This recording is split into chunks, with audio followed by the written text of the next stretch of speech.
Et 2013, c'est la commémoration de la mort du poète Léon Debelle. Et là, je découvre réellement, voilà, quelqu'un de très intéressant. C'est-à-dire, bon, c'est riche, c'est en même temps quelqu'un d'ouvert vers les autres arts, qui fait de grandes rencontres, Apollinaire, Varèse, bon, qui est quand même le mentor de Pergaud, donc c'est pas n'importe qui.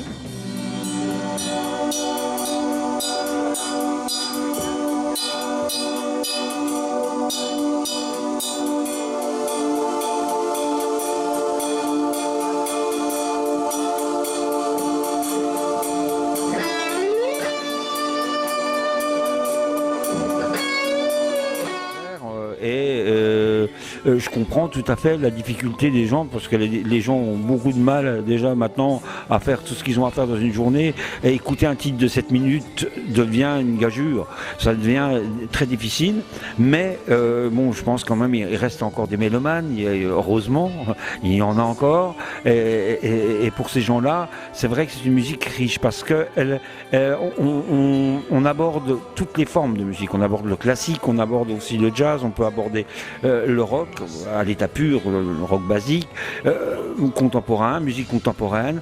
On peut aborder toutes sortes de musique. Et je me suis attaché aussi à y amener le côté français, c'est-à-dire le côté d'amener un accordéon par exemple. C'est parce que depuis qu'on a refait, j'ai fait Jean de la Lune, je suis réintégré dans ce circuit de la progressive musique, qui est un circuit énormément riche d'artistes.